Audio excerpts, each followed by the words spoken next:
Welcome back to the Park Car Conversation, where we talk to real people about real life and some real shit. We don't make it up here at the Park Car Conversation. Y'all know I will not tell y'all things that I don't believe in. And we're here at Frontier Fine Cars. If you need a car, if you know somebody that's interested, or you know what, the car is about to be on the last leg of life, sometimes it be like that. This is a great place to explore. The people here are real. They will not sell you something that you cannot afford. They will work with you. No credit, good credit, bad credit. And that's speaking to some of y'all, okay? Some of y'all who don't have credit, but y'all have money, this is a place to come to, okay? We'll get you started out. And also, we're standing on business. If you want to just showcase, you want to promote, you want more exposure for your brand, please email us at letstalk@jlueche.com and we will get y'all sorted out.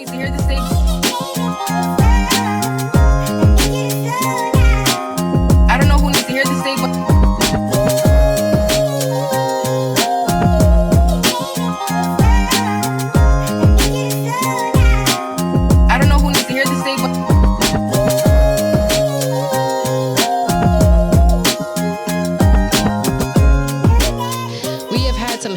back-to-back episodes, and today is going to be another one. We're here with Jenna. Thank you for being here. Thank you for having me. And we're going to jump right into here, okay? So today's topic is a continuation of something that I have spoken about on the Parker Conversation when I was filming out of the back of my car outside in the pandemic. Today we're going to be talking about surviving childhood sex abuse.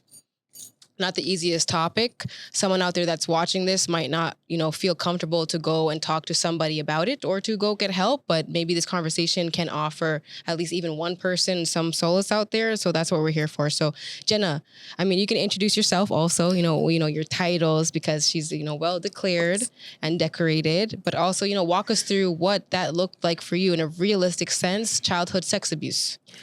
It's a loaded question. So as stated, my name is Jenna. I am a mother of 3 amazing humans. I am a nurse. I am a medical student. I am a certified health and life coach. I'm a life insurance agent. Like, you name it, I'm doing it. What my experience was with sexual abuse. So it started at a young age. I was what I now understand as rape. I was raped by a family friend at about, I'd say maybe about 4 or 5, between 4 and 6, sorry. That transitioned into being molested by another childhood friend who was female. And then it transitioned into me being molested by a closer family member who's male. And at what age were you when you started to process, okay, this is what it was? Because I'm not sure if a lot of people are familiar, and this is just based on me having these conversations before. Mm-hmm. Sometimes when you're younger, mm-hmm. you don't actually know what it is. You think mm-hmm. it's normal. Yeah. Right? Is that something that you also experienced? You didn't know it was wrong? So with the first one, so with the rape, I didn't realize it was wrong. I was too young to even know what was happening. I just remember that I was bleeding. And so I was trying to clean myself. And one of my parents came in and were like, what are you doing? And I don't remember what I said, but I remember I got licks till I can't even, I got beat so bad. And what that did was it taught me that when something like that happens, it's my fault. So when the sexual abuse with the other family friend, the female, happened, I dare not tell anyone because I got licks the last time. So that was, I would say maybe about 7, started at about 7. And then with the adult now, so the third one, so the adult now, that's an adult and it's, supposed to be somebody in your family that is protecting you. So you definitely don't want to make your family look bad. I've already gotten in trouble before when something like that happened. And I guess in my mind, the first time it happened, I thought I did something wrong. And I continued to believe that it was my fault every time it happened.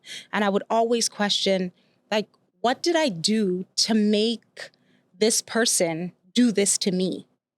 It was me. I was the problem. That went from, I would say, maybe 8 to about, I'd say maybe 9, 10. It is actually, and maybe someone else watching this or someone else in this room, it is actually physically hard for me to hear these things, to be honest with you, because someone at 4 years old, my son is 6, you know what I mean? And I think it unfortunately happens way too much, especially in the Caribbean community. Yes. You're a Trinidadian, right? And I know this isn't the culture. You don't speak about things. No. Like you said, you spoke about it and you got licks. What do you think is like the mind frame? How can we break that? Like, what is in people's minds where we get licks now if we speak about this? What has to change in the Caribbean community, or just even other communities, but especially in the Caribbean community? What has to change in that way? I think people need to be made aware. Like, people just need to be honest. This has happened. This is happening. And we just need to have those difficult conversations. We cannot continue to just expect that these things are going to be brushed under the rug, because the reality is, as a result of all of that abuse, we have a lot of, and I'm going to just use women, even though we have men as well, we have a lot of women that look like adults, but their lives are actually led by that unhealed child that was abused.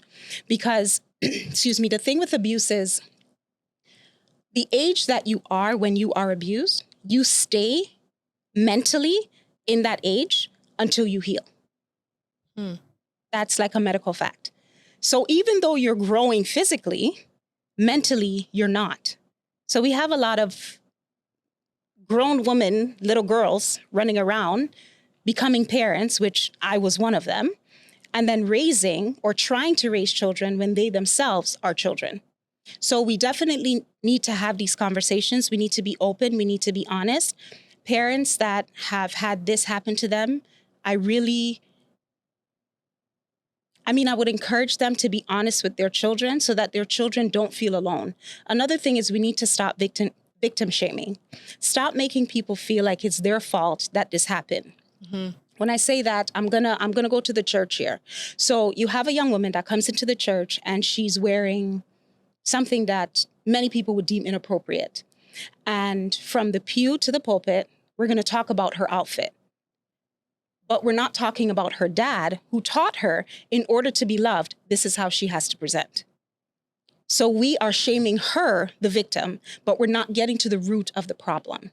And this is seen everywhere. I mean, even as little girls, you have that friend that seems like, well, in Trinidad, we say she fasts, but she's promiscuous. She dresses a certain way, or she always wants to be around guys. And again, we're shaming the victim rather than dealing with the problem. And I don't want to say putting blame. Yes, it's unfortunate that men and women, especially those that are put or that have the responsibility of raising children, unfortunately, they make bad choices. But the truth is, the majority of them have also been abused. So they're just repeating cycles. And then you have all these various generations that abuse. And it's like, well, when is it going to end? Well, nobody's talking about it. So if you're not talking about it, then it's not happening. And if it's not happening, then there's nothing to fix. So we just need to talk about it. I don't know who needs to hear this today, but if you walk in the Frontier Fine Cars or fill out a form online and tell them that the Park Car sent you, you will get $500 towards a down payment of your car off the bat. This is for the people with no credit, with bad credit, working on your credit. You will not get denied. They work out the best low interest rates, low payment plans. They have an extensive fleet of vehicles. But if you see a car that's not there, they will outsource it for you just to ensure that you have a seamless process. I personally would not steer y'all in the wrong direction. I know enough people that have gotten their cars at Frontier Fine Cars. So from us to you, enjoy the rest of the episode. And when we say talk about it, who are we talking about it with? Because especially when we're exploring the generations, as we know, older people might be stuck in their ways. So they'll take that to the grave with them. What kind of conversation actually needs, like, how would you, like, if someone out there is going through this, what kind of approach do they need to take with someone either in their family to break this? Like, this has happened to me. This is not okay. We need to explore this. Is it to get help for these people? Is it to condemn them? Because I feel like a lot of people, previously on the Parker conversation, we spoke to a beautiful woman. Her name is Liliana.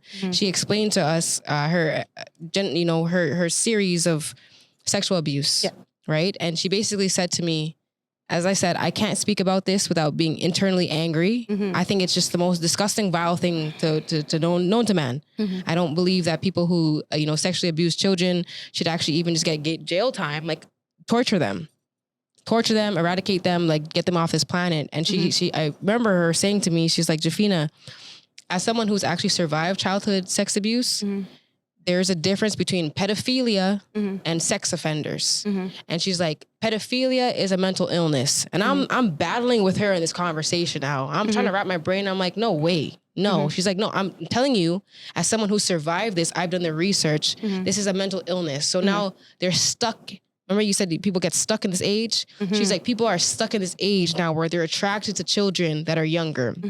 And she's like, but if they can never feel comfortable about getting help, then they become sex offenders, and then I become a result of it. And I am a result of it. So I'm actually someone who can speak on it. And to this day, that still rattles my brain, right? But, like, what kind of conversations need to be had? Is this we need to have conversations with our family so these people can get help?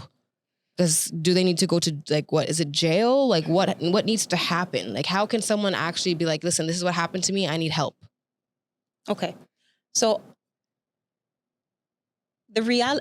so I'm going to give you another perspective. Okay.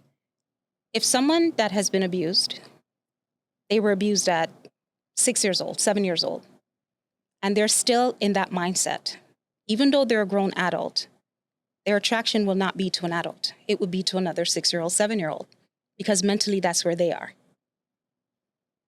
So I know you're looking at the person as you are a whole adult. You look like an adult. You may be somewhat functioning as an adult. You have a job, you have a mortgage, you have a car, whatever. You may even have a family, but mentally you are not an adult. Like you're saying, they get stuck. So this is like medically. Yes. Okay. You're stuck there. Okay. And so because you're stuck there, you have this attraction to that age group.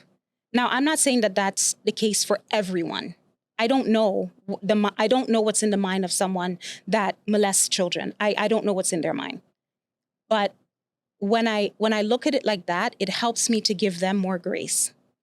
It helps me to be more understanding. Because, I mean, really, what is the difference between someone that is, someone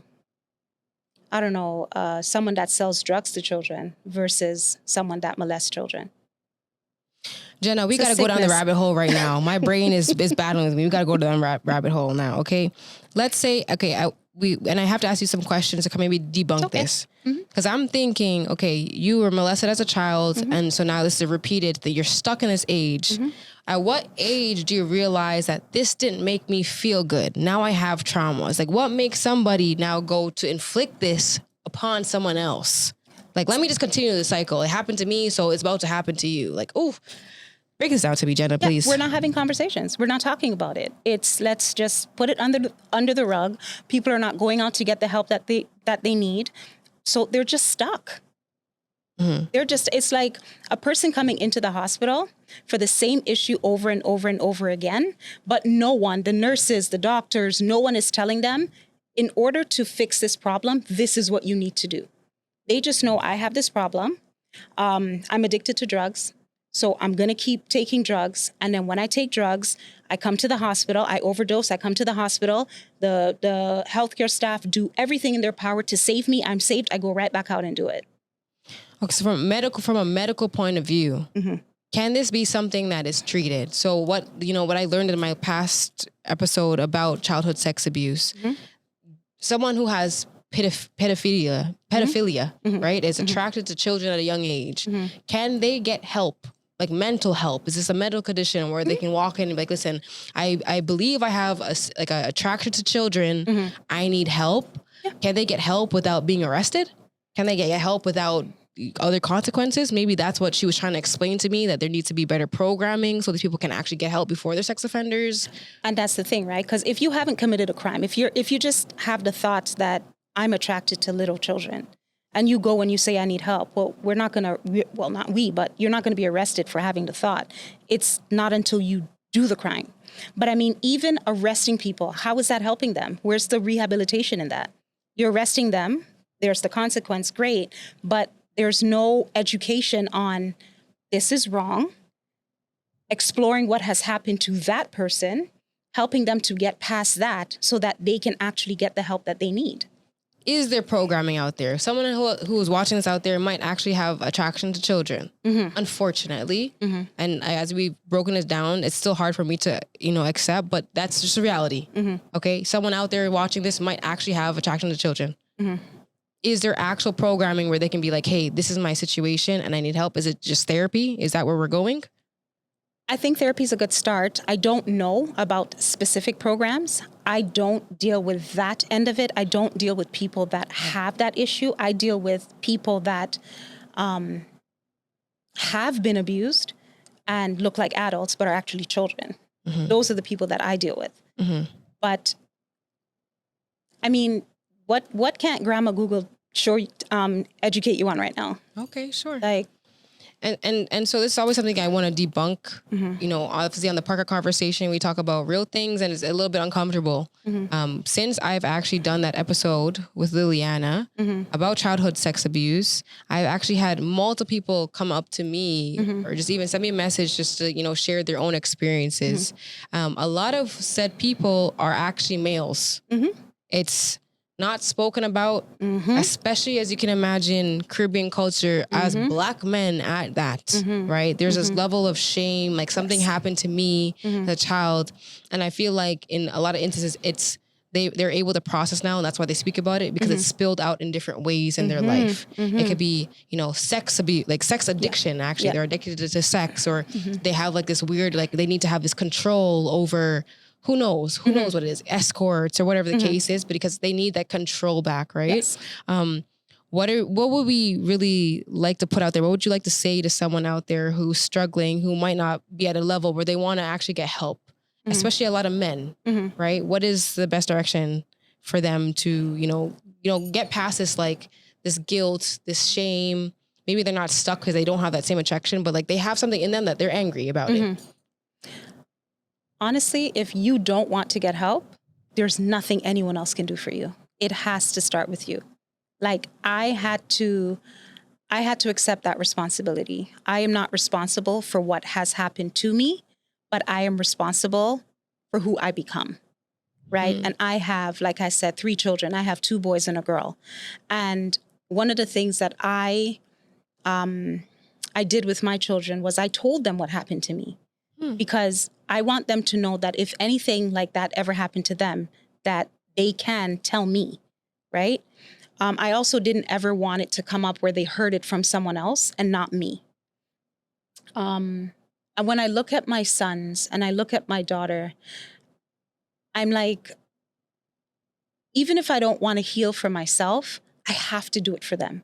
They don't deserve, the constant yelling. They don't deserve me being a workaholic because I'm trying to, cover up or not deal with what my issue is. They don't deserve that. They don't deserve to be in a single parent home. And I mean, the reality is once you enter into that cycle of abuse, or once you're introduced into that cycle of abuse, it continues. So I ended up in very physically abusive relationships. And so with their father and I, we fought all the time. It was toxic. And it's not fair for me. It was not fair for my children. So I decided that I was going to make a change for them. That's how it started. But now I realize it's not for them. It's for me. I have to do this for me because I'm not happy with the way my life is. So I would encourage anyone out there that's listening, that's watching, if you are not happy with the way your life is, you have to choose. You have to make that choice.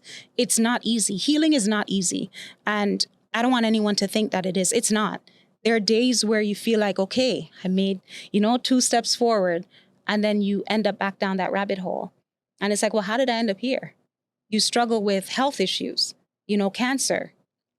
There are studies that show that the majority of the people that take up space, for lack of better words, in our healthcare system are people that have been abused sexually as children, that have not received help for it, because it shows up in every other area of your life, especially in your health. So you have people with cancer, heart disease, anxiety, depression, drug abuse, like all of these different illnesses, issues with the gut. You don't know why you have this headache all the time. You go to the doctor, they're like, well, there's nothing wrong with you. That's because that abuse is still trapped in you and you're not willing to release it. Do you believe that people, like, your body hides it from you? They say sometimes people, like, it's a trauma response, that there's things that actually have happened to you as a child, a minor, and your body doesn't allow you to remember it. Is that a real thing medically? It actually is, because there's fight or flight, and then there's freeze, right? Okay. So for me, I always froze. And I see it even in my current life right now. So when things get hard, I don't want to do it. It's not because I can't. Like, I was just having this conversation with someone yesterday where I was like, I really don't think medical school I'm cut out for this. I mean, I'm a whole nurse, right? So it should be easier, but it's not, because now I have to study differently. I don't learn the way they teach. And now I have to figure out, okay, how do I learn? And that's hard. And to me, anytime something is seems difficult, I freeze. And when I freeze, I just don't want to do it. It also shows up in procrastination. So yeah, your body definitely, there's actually an amazing book called The Body Keeps the Score. Your body definitely keeps the score of your trauma. It does. And that's something outside for someone who needs to hear this for you to explore, right? There's oftentimes when you are in fight or flight mode, there is a reason why you are in flight mode. Yeah. I've had to learn that through therapy, that there's a reason why I avoid a lot of things where I actually don't cope. I'm just like, she's a runner, she's a track star. Like I run from a lot of things. Yep. It's a trauma response, right? So there's someone out there that's watching this that has also, experienced, unfortunately, the same kind of circumstance. What would you like to give them as some kind of aid? Like, have you forgiven people in your life who have done this? Like, how did we work through that feeling? And what was that emotion? Is it anger? Is it shame? What is it? All of the above. Okay. I've been angry forever. I felt shame forever, insecure, never feeling like I was good enough. The role I would fit perfectly in a man's life is the role of the other woman. Because that was the role that I was primed in my sexual abuse to play, right? I felt like I was the other woman to his real woman. And so I didn't think this really still affected me, but it does. Okay, I'm following. Have I forgiven? That's a really good question. I want to say yes, because that sounds good. But there are times where I look at my life and I'm like, I didn't ask for any of this, but I'm the one that's left to pick up the pieces. I'm the one that has to deal with it. He, she, them, they get to go off, live their best lives, doing the most. And here I am struggling. I'm struggling financially. I'm struggling, academically. I'm struggling in relationships. Why am I struggling? That's not fair. But I realized that if I didn't go through this, that one person that's listening that needs to hear this would not have been able to hear it. And I'm okay with that. That's very powerful. I'm okay with that. That's extremely powerful. So I'm very proud of you. But I mean, me and someone else out watching there wants to know, you ever confronted these people? You're big people now. Like Listen, oh, wow. Because it's like, you're like, how can these people just exist in life? Like, you're just, you go about life. Like, has it spoken about in your family? Have these people know that this happened? Well, everybody knows. Oh, everybody knows. Everybody knows. They get beat up? No? No, everybody knows. But still, there's still that, let's kind of keep it under the rug. Let's pretend that this didn't happen. So we act like we're one big happy family. Yes. You have to see these people? I don't have to. Have you? I've seen one of them, yes. 2. So my cousin... My brain is trying to wrap around that. Honestly, I'm not gonna lie. My brain's trying to wrap around that, and I'm not gonna lie. Who, like, we were raised as sisters, passed away last year. Yep. And I was in Trinidad. And I saw one of them. And I was so angry. You know, I thought I'd let it go, but I was so angry. I couldn't even bring myself to talk to her. I legit just wanted to fight. But I'm like, you're not going to come from Canada to Trinidad to fight anyone and be in jail in Trinidad. That's not my ministry. No. So God is working on you, my sister. God is working on you. So my sister was like, you have to let it go. You have to forgive her. And I was like, yep, but not today. And I just want to put that out there, right? Yeah. I've also had similar experiences with people that I know where it's actually even same-sex sexual abuse. Mm-hmm. Sometimes you think, okay, you know, it's a woman and a woman that it can't happen. Oh, it happens. Oh, yeah. It happens. Mm-hmm. You know what I mean? And again, I want to reiterate there, it happens to a lot of men. It happens to a lot of little boys. And as parents to boy children, that's one thing I stress. I stress with my son. Listen, and I don't use like, I use different terms, but I'm like, your penis and your bum are yours. Yep. Yours alone. There's that. And at any instance, like that's the one thing I drill him. Anything happens, he feels uncomfortable going anywhere. I'm like, it's anything, you know what I mean? Like it happens so often. And I wish maybe more parents or families would believe their children as opposed to be like, oh, this is going to be shameful for my family. Like I can't even wrap my brain around it because it's like, if anything, God forbid, I'm losing it. Yeah. There's no way I would think about like what my family thinks about this. Like, are you sick? My child said this, and we need to believe our children, right? Because these are things like, why would someone lie about this? Yeah, a child at that. You know, a child. Yeah. And I've heard that. I've actually personally heard that out of grown people's mouth. This little girl is lying. She's not lying. Why would she lie? Yeah. Where would they get that from? That was my story. That was a part of my story. Like and you know, and not to you know cut you off, but unfortunately, this is a big part, especially Caribbean culture. Yes. Like I would say if we had 10 Caribbean people in this room, at least 8 out of 10 people have some kind of similar story. Unfortunately, like this has to be broken. It's sick. Yeah. It's not okay. No, we need to protect children. We like, you know, and as you said, there's a lot of people who are grown now that are dealing with this, and still at this moment will watch this. They're not going to talk to a therapist. Nope. They're big grown men or big grown women. You know what I mean? They're not going to talk to anybody about that. So if you had something like I don't know who needs to hear this, what would you say to them? This is your camera right here. This is your moment to just get it off. I don't know who needs to hear this, but you are free to choose. You are, but you're not free from the consequences of your choice. So choose wisely. And I mean, this is the second time now that I'm speaking about it.